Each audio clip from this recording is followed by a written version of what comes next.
What's happening, people? Mr. Buzzat here with the Duel Masters unboxing. Today we're opening the two structure decks, or I guess in Duel Masters they are called theme decks, released in Epic Dragons of Hyperchaos. This set came with two decks, Rise of the Dragonoids, which is this one, and Merciless Pummeling. I didn't even know these were a thing until recently, and I would think maybe some of you watching didn't know about them either.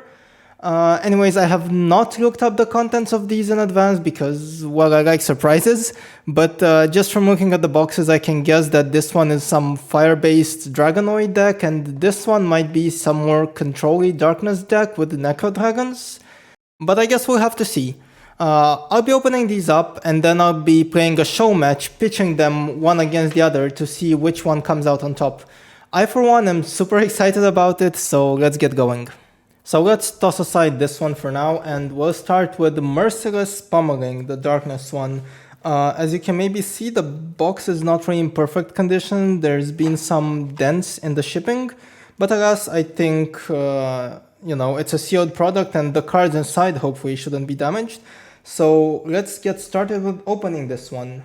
I brought my trusty box cutter here to help us with this. And I just noticed that this says right here that it includes an alternate art card, which I'm excited about. Again, I don't really know what to expect from these. Let's just get the foil off. There we go, there we go. And this is the pack that we get, Merciless Pummeling. So it says Epic Dragons of Hyperchaos, the name of the set right here. There's this guy on the front art, which I know is a Necro Dragon, but I forgot his name. I believe he costs 6 mana for 9,000, but I don't really remember what the card does. Here on the side, there's some advertising to some other Duel Masters products. And here on the back, we have some text, which should be pretty fun to read. It says, 2 new dragon races, zombie dragons and earth dragons, work together with 4 kick buttocks darkness and nature abilities. Okay, so I guess this deck will be darkness and nature, right? Mana increase, creature search, creature destruction, and creature return from your graveyard. Oh, sweet mana Moslama. Oh my god. Okay, get this deck and be sure to bring a first aid kit for the battered opponents. God damn. Once you get the hang of playing this deck, mix it up with cards from booster packs for even more ways to slamma your opponent. Oh god, this was difficult to read. Okay, let's get to opening this, I guess, then. Opening up sealed products, always devaluing them, but I don't care. Throw the box away. Aha, there we go. Necro Dragon Galbazik was the name, and it was a 6 mana 9,000. Whenever this creature attacks, choose one of your shields and put it into the graveyard, right? So it's the general Dark Fiend effect from set 2. Okay, let's open it up. And I think I'm gonna go ahead and bring some sleeves for it as well, because I do want to sleeve up the deck. We have a rulebook here, which, or what is this? Oh, this is actually, yeah, it's actually a description of the deck. It's not a rulebook. So for darkness, it says toxic gas and total darkness fill the vast underground of the darkness civilization. And for nature, a dense jungle covers the nature civilization. It's hot and humid, so plants grow tall and thick. And I guess this is a deck list, but I don't want to look at it because I want to be surprised while browsing it. And, oh, there's, I guess, a strategy guide for the deck here, right? And, well, I'll leave this on the screen so you can read it if you want. Hopefully my camera focuses on it properly, but I won't read it now. I will first go through all of it and we're gonna sleeve it up later. So first of all, of course, we have Necro Dragon Galbazik. Then we have Terra Dragon Gamiratar. Goddamn, I don't know any of these cards. When you put this creature into the battle zone, your opponent may choose a creature in his hand and put it into the battle zone. I guess it's a 4 mana for 6,000, but damn, that's a big downside. So we have 2 of these guys. Then we have a Muscle Charger. That's not bad. Each creature in the battle zone gets plus 3,000 power until the end of the turn. Poisonous Mushroom. That's, again, not a bad card. When this creature will be destroyed, if you have a creature that has dragon in its race, In your mana zone, put this creature into your mana zone instead of destroying it, then return a creature. Oh my god, these cards are complicated, man. But okay, I can see that there's a lot of dragon synergy in the deck. We have Ultimate Force to ramp you up to those big mana dragons, I guess. Dimension Gate, getting those dragons from your deck. Again, more ramp in the form of 2 Fairy Lives. Honestly, so far, this deck is not looking bad. Like, for a sealed format or such, it's really not terrible. We have Terra Dragon Regarion, which is just a 5 mana 4000 plus, power attacker plus 3000. It's basically Deathblade Beetle, but in the form of a dragon. Oh my god, and we have 4 of them. Okay, there's actually like a lot of double breakers here, so you know, it's not bad, it's not bad. Popple, Flower Petal Dancer, instead of having this creature attack, you may tap it to use its ability, put the top card of your deck into your mana zone. Okay, so it's even more ramp. Then we have Bronze Arm Tribe, the best card in Duel Masters. We have Necrodragon Galbazik again, so we actually have 2 of them, but only one of them is a foil. And I guess the foil one is what they were talking about with the Artenet card artwork. It's kind of the same, just a little bit darker, and I mean, of course, it's a foil, but hey, it is what it is. But interestingly enough, this is marked as a very rare, whereas on this card it's marked as a rare.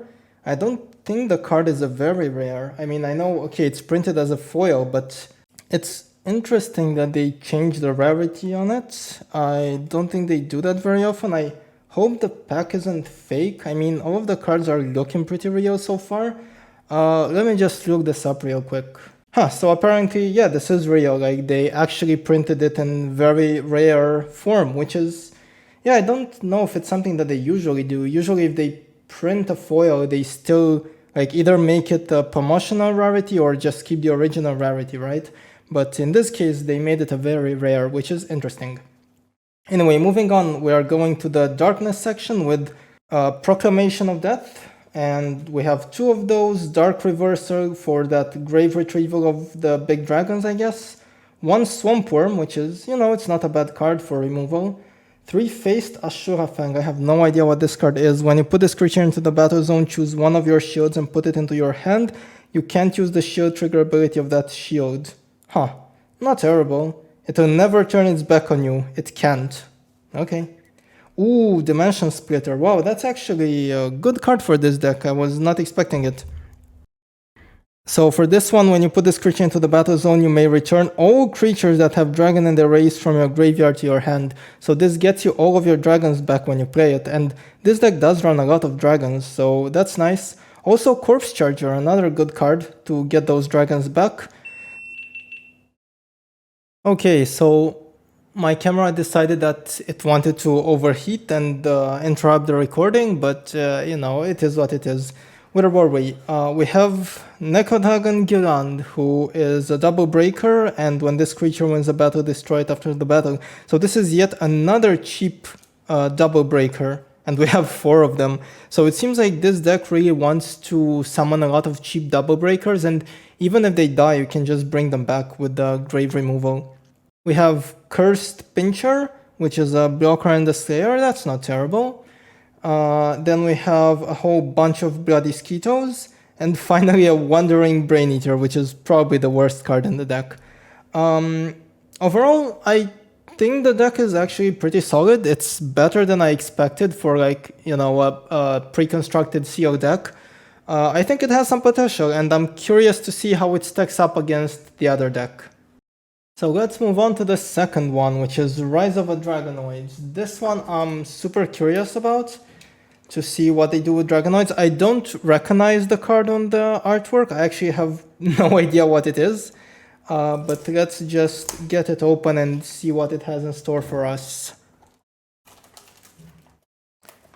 So just...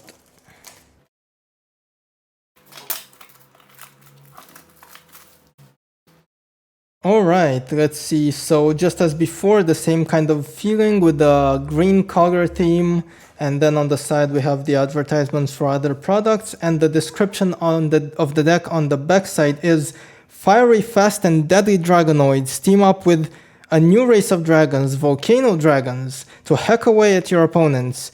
Then use the Furious Onslaught spells to turn Dragonoids into huge double-breaking armor dragons. I love this. I already love this deck. Or have really huge dragons, such as Bazagazio Dragon. Oh my god, this deck contains my favorite card. I already love this. Come in to finish the job. Then cool down to the icy drink of your choice. Does that mean that there will be water in this deck? I don't know. Once you get the hang of playing this deck, mix it up with cards from booster packs. Yeah. Okay. So, let's open it up to see what we have. And the cover card is Bruiser Dragon. It's an armor dragon. It looks sick. 5 mana for 5,000. When this creature is destroyed, choose one of your shields and put it into your graveyard. God damn, that's horrible. That's why I didn't recognize this card, because it just sucks. So it's just a vanilla, worse than like other vanillas, like Law Purification Enforcer, right? Who's a 5500. It's just a vanilla, but it also requires you to kill one of your shields. So that's not great, you know? But at least it's a dragon. So then we have, again, the same strategy guide as before. It seems like this one will be a mono fire, so there's no second civilization mentioned here. And for fire it says, during the ancient war between Dragonoids and humans, a powerful magma weapon caused a major shift in the planet's crust. Whatever. Again, the deck list, I'm not gonna be reading this yet. And here we have a strategy guide that, as before, I'm not gonna read out. I'll just leave it on the screen if you want to read it yourself. So, let's get started and see what this deck brings us. We have, of course, the Bruiser Dragon. This card actually looks sick. Like, it's terrible, but I love the art on this card. It's really cool, especially in this foil form. Really nice. Furious Onslaught. And yeah, I guess this is the main finisher of the deck. And it makes all of your Dragonoids double breaker, and it gives them power of attacker plus 4,000. So it's really cool. It's, you know, obviously not great, but if you can manage to have a board of Dragonoids, it can be good. It can be good, you know. Then I guess we're gonna have some Dragonoids, such as Keystone Layered Delver. When this creature is destroyed, you may put a creature that has dragon in its race from your hand into the battle zone. Oh, this card's not bad. I mean, it's 5 mana for 1,000, but it can cheat out a dragon from your hand. That's not terrible. We have a bunch of Tornado Flames. We have a Volcano Charger, which is a really nice card. Energy Charger, which one of your creatures gets plus 2,000 power until end of turn. I mean, not great, but it's a charger. It gives you mana. Comet Missiles to kill off those pesky blockers. Another 2 Bruiser Dragons, non-foil this time. Super Explosive Volcanodon, of course it's a Dragonoid. Then we have 3 Cocorupias, which can make dragons cost 2 less. That's not bad. Although, so far the only actual dragons we've seen are these guys. So hopefully there's more dragons in there. Phantom Dragon's Flame, 2 of them. There's the dragons. Gazarias Dragon. While you have no shields, this creature gets plus 4,000 and double breaker. Okay. Not the best card, but not the worst. And we have 4 of them. And, you know, it's a dragon, so there's that. Another dragon, Magma Dragon Melgars, which is just a 4 mana 4,000 vanilla, but it is a dragon, so there's the synergy there. And, you know, it's better than either of these 2 other dragons, I think, just because it has better stats for the cost and it doesn't require you to toss away one of your shields. More Dragonoids in Fire Sweeper Burning Hellion, nice. Pyrofighter Magnus, not a bad card as well. I can imagine some word where you like summon a Pyrofighter Magnus while you have some other Dragonoids in play, and then you play Furious Onslaught when you're at 7 mana, and all of a sudden everything gets double breaker and you've just summoned a double breaking speed attacker. It could be nice. It could be nice. I can see it. Torch Clencher, while you have at least one other fire creature into the battle zone, this creature gets power attacker plus 3,000. So this is just a worse Sword Butterfly, but it is a Dragonoid. So there's that synergy. Toto Pipichi. Each creature in the battle zone that has dragon in its race has speed attacker. Goddamn. Okay, this card's not bad. I dig it.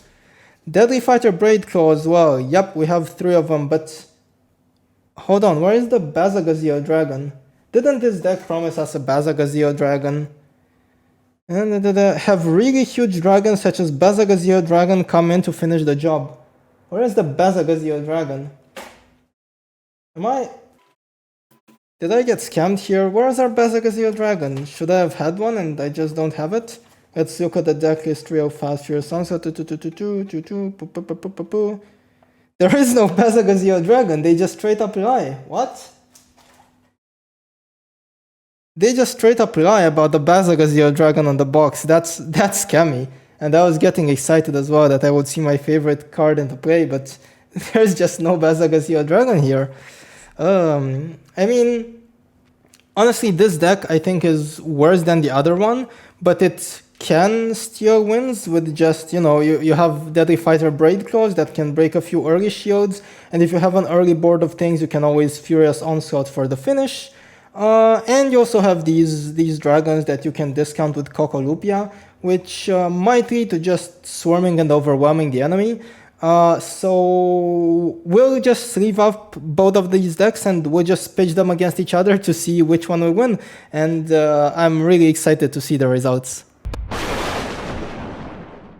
So let's get into the games. I'll be doing a post-game commentary because it's easier that way and I think it's also perhaps more entertaining. On the left side we have the Merciless Pummeling deck with these slick nature sleeves, and on the right we have the Dragonoid deck on these red sleeves. And Dragonoid deck is starting with Deadly Fighter Braid Claw turn 1, which is already, I think if the deck gets this start, it's already like 70% won or something. I'm also playing the video at 1.5 times speed just to, get things moving faster. No turn 2 play, but okay, Deadly Fighter already broke one shield. I think if the Dragonoid deck had a turn 2 play, it would have been over at this point. And we have Draco Dance Totem on turn 2 from the Merciless Pummeling deck. And I also put the cards on the middle of the screen in case you want to read them. We have Totopipichi coming out, which is a threat because, now any dragon that comes around has speed attacker, and we have a Bloody Skeeto to block any potential dragons. Dracodance's effect activated to put a dragon back to the hand from the mana zone. And now on turn 4 we have a Magma Dragon Melgas, which does have speed attacker and it goes in, but it gets blocked by the Bloody Skeeto. And Totopipichi keeps taking shield, so the Dragonoid deck really going fully aggressive here. I mean, with turn 1 Deadly Fighter, it's kind of what you have to do, right? And I think it's also the strength of the deck. I think you have to be super aggressive if you want to win here. And I mean, the Merciless Pummeling deck has a lot of cards in hand, but apparently the best play is just Popple Flower Petal Dancer. I didn't even know this card existed, I'm gonna be honest. At the very least, it's gonna be able to trade with the Totopipichi next turn, I guess. So that's something. But, the fire deck just keeps pumping out threats and, not threats, just regular monsters, but they keep breaking shields. So, and no shield triggers in sight. Poisonous Mushroom, not bad, putting some things on board. I don't actually know why the Snow Fairy guy got put in the graveyard there. I mean, I guess that was a mistake, but it doesn't really matter because the game ends on this turn anyway with Pyrofighter Magnus. And now going into game 2. I mean, game 1 ended really fast, mainly because of the Deadly Fighter opener, right? But now Merciless Pummeling is going first, and it should be a more interesting game, I think. So let's see what happens. No turn 1 Deadly Fighter, damn. Alright, the win rate just dropped by like 10 or 20%. Bloody Skeeto on turn 2, that's not bad. Oh, no turn 2 play either. Okay, I mean, oof, the aggression is not happening. And Bronze Arm turn 3, I mean, this is pretty much as good of a start as the Darkness Nature deck can get, right? But Cocolupia on turn 3, that's a strong play. I mean, if you want something on turn 3 with that deck, it's definitely Cocolupia. But there is removal for it, there is Death Smoke. And here, maybe it's questionable if that deck should be breaking shields this early, but I think just in this format in general, it's correct to take shields pretty much whenever possible. And another Cocolupia, wow, second Cocolupia. I highly doubt there will be a second Death Smoke here. And, ooh, Terra Dragon Regarion double breaker, but a Tornado Flame coming right away to take it out. I mean, in hindsight now, okay, knowing the shields, maybe it wasn't great to attack, obviously, but yeah, it is what it is. I think if that shield trigger wasn't there, the fire deck would have been in a really, really bad position, but it is what it is. And Bruiser Dragon, the foil from the fire deck comes out. And is Kokopia gonna attack? No, yeah, that doesn't make any sense. Okay. I mean, now with that Tornado Flame, the game is actually looking kind of equal. Though, okay, we're down to 2 shields now. So next turn, the left deck is presenting lethal, right? With the double breaking Necro Dragon and the Bronze Arm Tribe.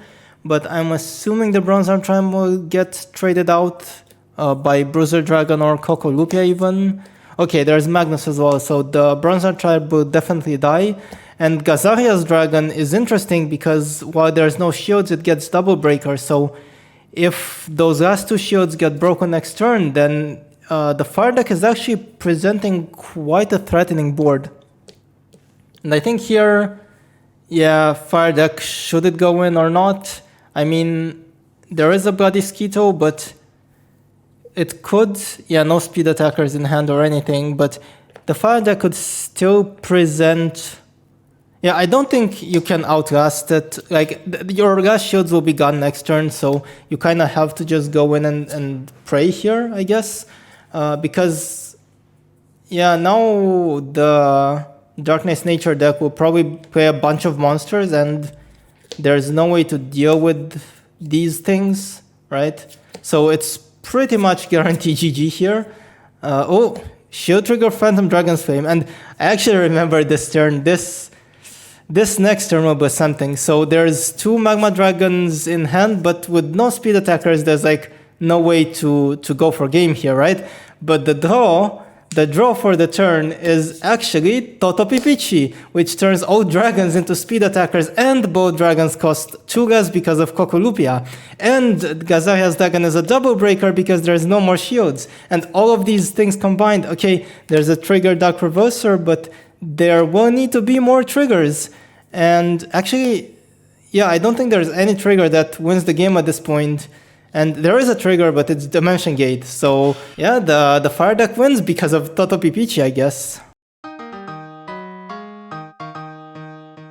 So yeah, thank you very much for watching this unboxing and duel. I hope you enjoyed the video. I definitely had a lot of fun making it. And I guess I'll see you next time.